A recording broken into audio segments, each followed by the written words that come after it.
Hai hai hai.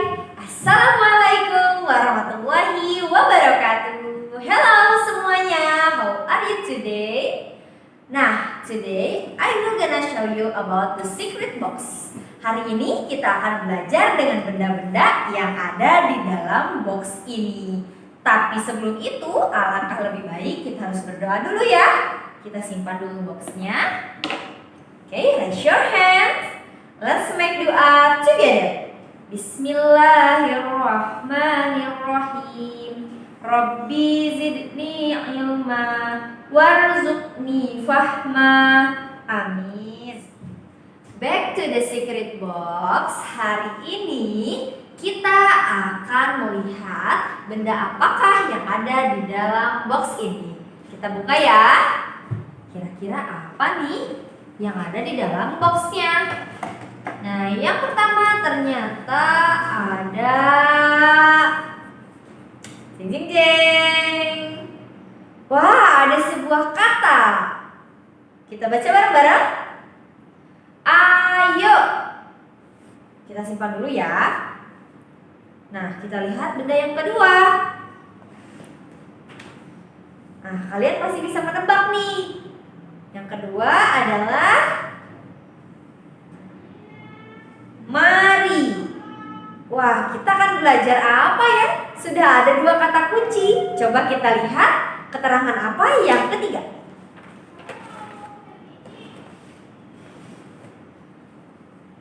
Wah, ada tanda baca. Kira-kira ini tanda baca apa ya namanya? Oke, ini adalah tanda seru.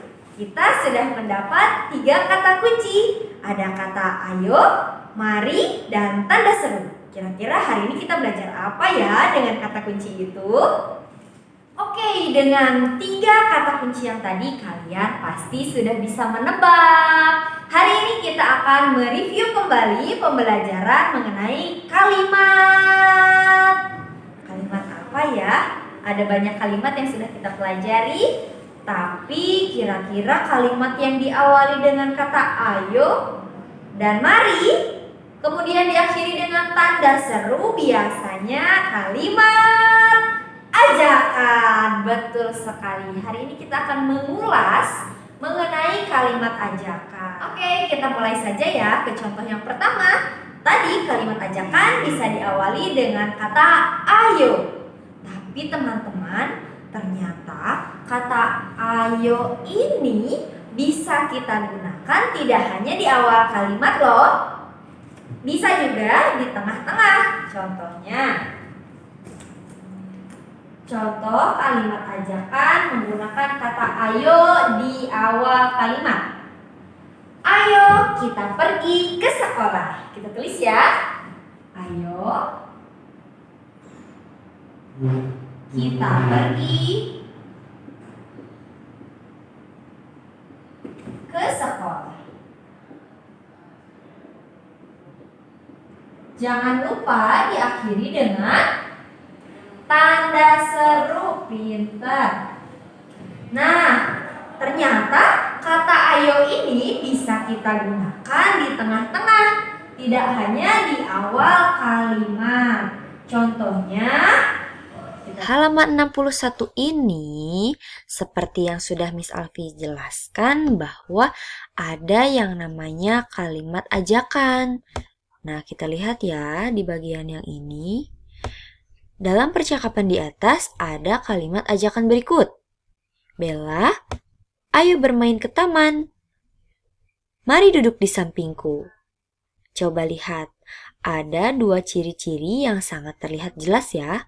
Ada penggunaan kata ayo dan diakhiri dengan tanda seru.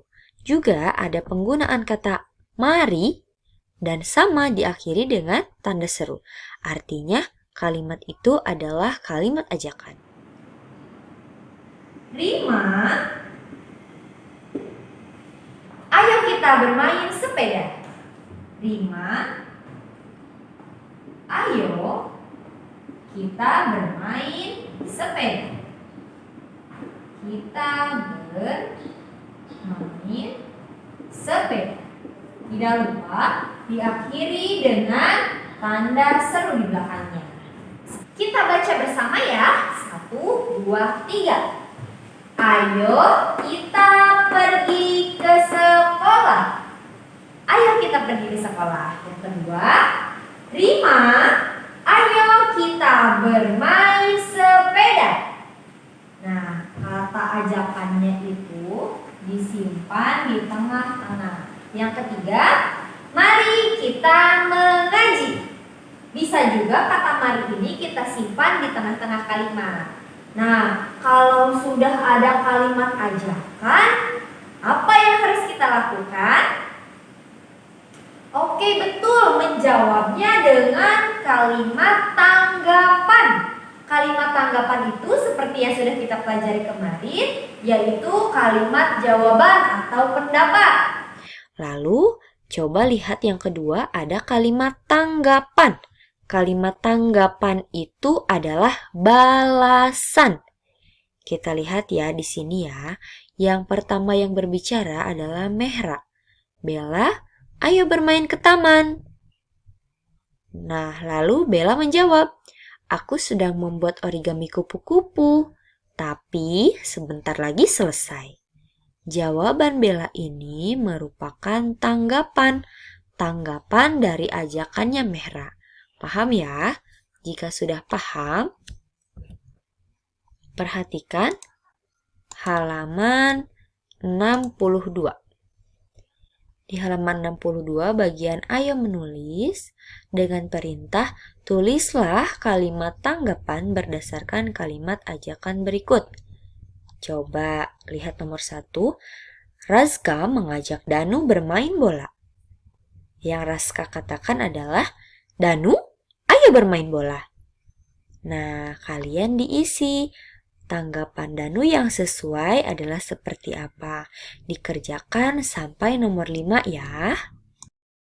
Untuk menyempurnakan pemahaman kalian mengenai kalimat ajakan, kalian bisa beri keterangan pada halaman 67 dengan memberikan tanda centang pada kalimat yang tepat sesuai dengan gambar. Di situ ada 4 gambar yang harus kalian pilih. Keterangan mana yang tepat pada kalimat ajakan sesuai dengan gambar. Dikerjakan ya. Oke teman-teman, Miss Alfi punya 1 kalimat ajakan. Nanti kalian baca yang keras ya kalimat ajakannya. Kita awali dengan kata ayo. Ayo kita menyusun bangun datar. Ayo kita menyusun bangun datar. Bangun datar. Jangan lupa akhiri dengan tanda seru. Coba baca bersama. Ayo kita menyusun bangun datar. Kira-kira tanggapan kalian apa ya? Oke, kalau Miss Alfi bilang, ayo kita menyusun bangun datar, kalian jawab, ayo Miss, kami siap menyusun bangun datar. Nah, di sini Miss Alfi punya 4 bangun datar. Kalian semua pasti sudah tahu dan hari ini kita akan sama-sama membahasnya. Yang pertama, Miss Alfi punya bangun datar persegi. Kita tempel ya, persegi. Yang kedua, Miss Alfi punya bangun datar persegi panjang. Kita tempel persegi panjang. Oke. Dan yang ketiga, Miss Alfi punya segitiga siku-siku. Kita tempel dulu ya, segitiga siku-siku. Dan yang terakhir, Miss Alfi punya segitiga sama sisi. Yang terakhir adalah segitiga sama sisi. Kita tempel ya, segitiga sama sisi. Oke, kira-kira perbedaan dari setiap bangun datar ini apa ya? Nah, kalian akan tahu. Kita lihat isi secret box yang sudah Miss Alfi bawa. Kita lihat ya. Teman-teman semua, sekarang kita lanjut dan kita akan bermain bangun datar akan mengelompokkan. Tapi sebelum itu kita harus mengenal dulu nama-nama bangun datar. Kalian juga pasti sudah tahu ya. Tapi kali ini Miss Alfi akan tambah pengetahuan kalian. Coba lihat di sini. Ada beberapa pola bangun datar. Tapi hari ini cukup 4 saja yang kalian tahu. Kita akan isi pola yang pertama, yang kedua, ketiga, dan keempat. Kira-kira pola yang pertama ini namanya apa ya? Memiliki 4 sisi yang sama panjang. Oke, betul, persegi. Kita isi dengan yang ini. Oke, pas ya. Ini namanya persegi. Kita lanjut ke bangun datar yang kedua. Nah, yang ini. Bentuknya hampir mirip seperti persegi, tetapi setiap sisinya tidak sama panjang. Nah, hanya ada 2 sisi yang sama panjang. Kira-kira bangun datar apa ya namanya? Betul sekali, persegi panjang. Yang ini ya bentuknya, kita tempel. Berikutnya yang ketiga. Nah, ada sebuah bangun datar memiliki 3 sisi. Tapi sisinya ada yang berbentuk seperti huruf L ya. Tuh, coba kita lihat seperti huruf L. Ini dinamakan segitiga siku-siku. Coba lihat bentuknya. Bentuknya ada bagian yang menyerupai huruf L. Kita lihat sisi yang pertama dan yang kedua menyerupai huruf L. Ya, ini dinamakan segitiga siku-siku. Kita tempel ya. Nah, pas kan? Dan yang terakhir, segitiga yang kuning ini dinamakan segitiga sama sisi. Kenapa ya disebut dengan segitiga sama sisi? Karena setiap sisi dari segitiga ini ukurannya sama dan dia tidak ada yang membentuk seperti huruf L. Ini dinamakan dengan segitiga sama sisi. Kita tempel ya. Oke, kita ulangi dari bangun datar yang pertama. Yang ini dinamakan dengan persegi. Yang ini persegi panjang, segitiga siku-siku, dan segitiga sama sisi. Diingat baik-baik ya teman-teman. Teman-teman, kita lanjut mengelompokkan sesuai dengan perintah. Perintahnya tadi kita sudah membaca. Ayo kita menyusun bangun datar. Kita kelompokkan ya. Kira-kira bentuk yang ini. Bentuk yang ini dinamakan dengan bangun datar apa ya? Oke, pinter. Merupakan persegi panjang. Kita tempel dia persegi panjang. Kita tempel di sini ya. Berikutnya, wah, ada bangun datar apa ini namanya? Lihat, 2 sisinya bisa membentuk huruf L. L ya, seperti siku.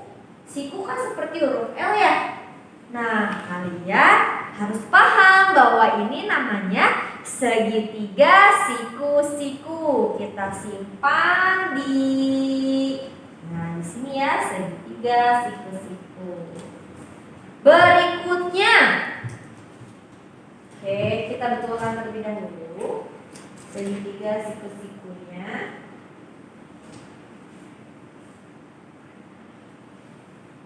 Oke, yang ketiga, bangun datar apa ini namanya? Betul sekali, ini namanya persegi. Kita simpan ya, persegi. Dan yang terakhir, ada segitiga apa nih? Dia merupakan segitiga yang ketiga sisinya sama panjang. Iya betul, ia merupakan segitiga sama sisi. Kita tempel di segitiga sama sisi. Coba sekarang kalian bedakan bentuk dari masing-masing bangun datar berikut. Ya, sudah harus bisa membedakan.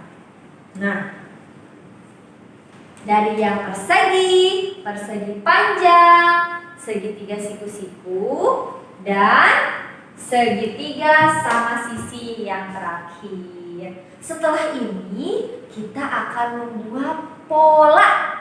Pola itu apa ya? Baik, kita lanjut ke pola pengubinan. Jadi, pola pengubinan itu adalah bentuk yang munculnya berulang dan secara teratur. Kita lihat di contoh yang pertama ya. Di gambar yang berwarna ungu ini, dia dinamakan persegi pintar. Setelah itu ada bentuk bangun datar yang berwarna hijau. Nah, yang ini. Ini namanya persegi panjang. Kalau kita baca pola pengubinannya, polanya. Nah, dari sini persegi, persegi panjang, persegi, persegi panjang, persegi, persegi panjang. Berarti kalau diteruskan sampai sini, persegi panjang, dilanjutkan lagi. Persegi, persegi panjang, persegi, persegi panjang.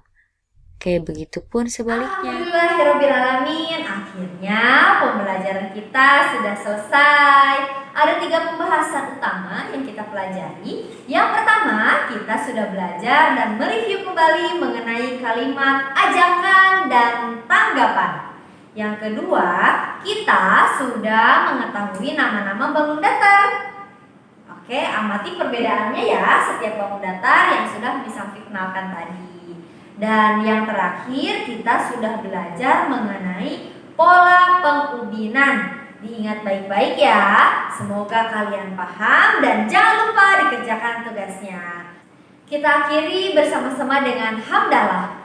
Alhamdulillahirabbil alamin. Kita lanjut dengan doa kafaratul majlis.